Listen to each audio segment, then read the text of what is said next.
I'm MP for South Swindon, Conservative MP. I've been a former minister and cabinet minister, including being Lord Chancellor.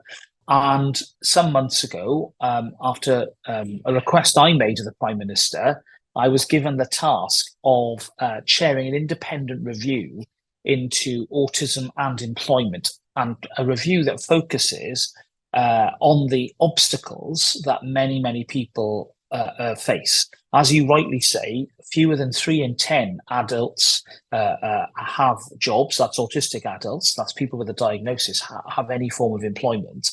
And that's way below not just the neurotypical average of 8 out of 10, but the disability average of 5 out of 10. And it seems to me that that isn't the fault of autistic people.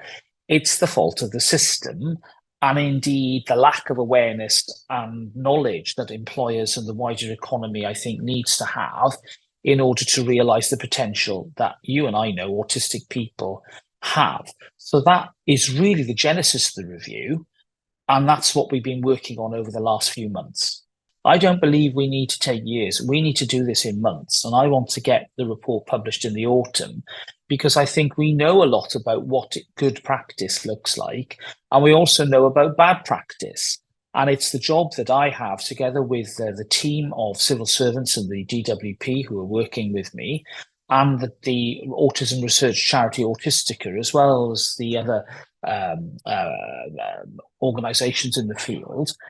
Together, I think we come at this from an angle that knows that it is about practical change on the ground that will make a real difference here. And therefore, what I want to make this review about is not just an end in itself, but the beginning of a process where we can spell out what change we think is needed and then monitor it so that we are holding not just government, but the wider economy to account when it comes to the what is far too low a figure at the moment, in which we need to see dramatically increase in the years ahead. Can you give a bit of a sense of like what a governmental review is? Yes, Sam, thank you very much. Well, first of all and foremost, it's independent. I have been a minister and was until recently a minister, but I'm not a minister.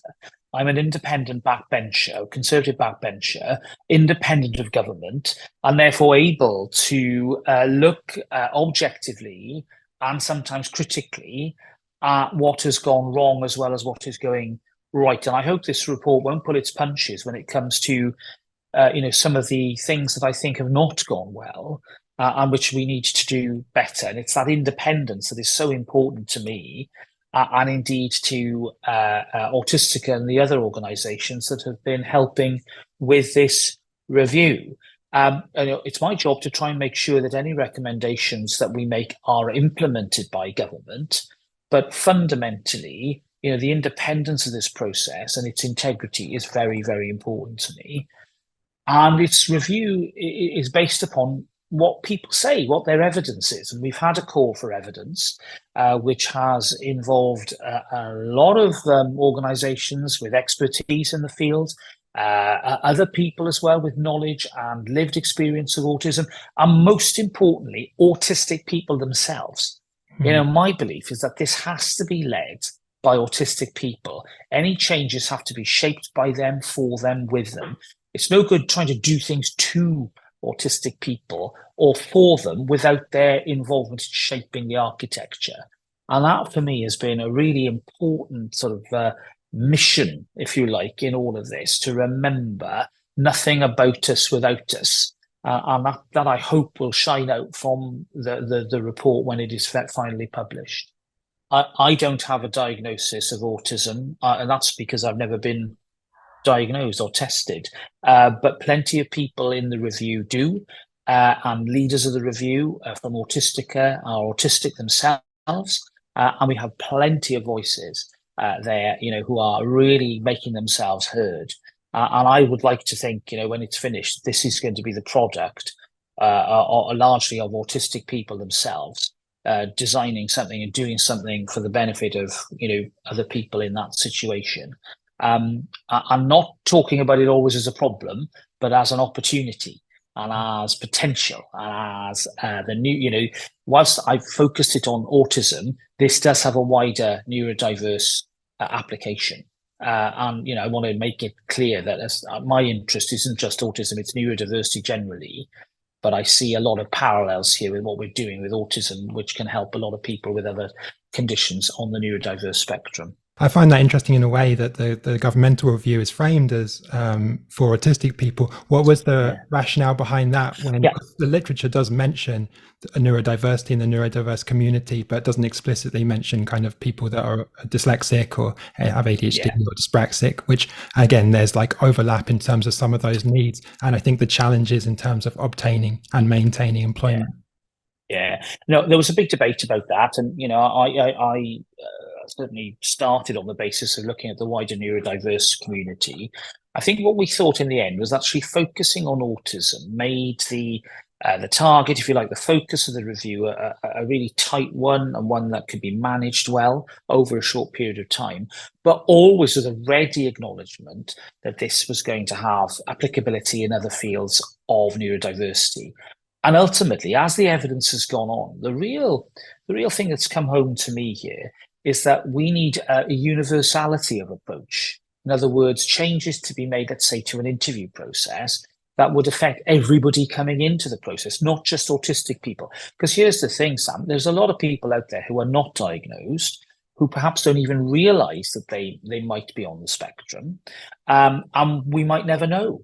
And therefore, it seems to me that, changing practice to allow for that rich diversity, that what I call real diversity of thought, is going to be a better way, not just of helping people with a diagnosis, but capturing everybody who might not self-identify or even think of themselves as in any way neurodiverse. What would be the metric of success in a way of this review, or what would the outcome would be?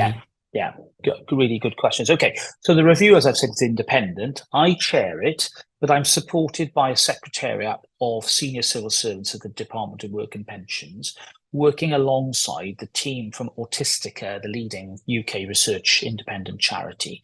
And it's that combination of those independent, non-governmental people working with civil servants that is allowing us to create a structure here that is focused, that is, it has terms of reference that we agreed at the beginning, and which has yielded a very productive call for evidence. We've had what we call a targeted call for evidence, where we've encouraged specialists in the field, employers, autistic people, to come forward to provide some written evidence, which we've received online. We've had many hundreds of submissions. And we've also topped that up with a lot of roundtable events, some in person, a lot online, which I think has been really good, particularly for autistic people from other parts of the country who aren't able to travel. And those events have been going on right through the spring, and they continue through this month as well. The aim is to produce a report, I hope in October, which will have a series of recommendations, numbered recommendations, many of which will be to start work on various initiatives, to work towards, frankly, the creation of some sort of central index that employers can use with confidence, that is supported by government, which contains, advice and information about the adjustments that I think should be made in order to improve interview experiences and then retention of employees. Now, how to measure that's going to be the question. What about the progress? Now, in my view, October is only the beginning. I think over the next 6 months to a year, we need to be working out, monitoring how far we've got on delivering some of the recommendations. And then we need to start looking at the figures to see, over the next year to 5 years, what impact these changes are going to have or are having on those numbers. And unless we see those numbers creeping up, between now and the end of the decade, I'll be deeply disappointed. I want to see, at least 1 in 5, or 1 in 2, 5 out of 10 autistic adults in employment, just as other disabilities are as well. And we need to get on with that sooner rather than later. And ultimately, it would be lovely to see that figure even higher. But, this will take years. And I think it's difficult for me to sort of put a figure on it. But, it's this decade, I think, which is the decade of opportunity where we can make a real difference.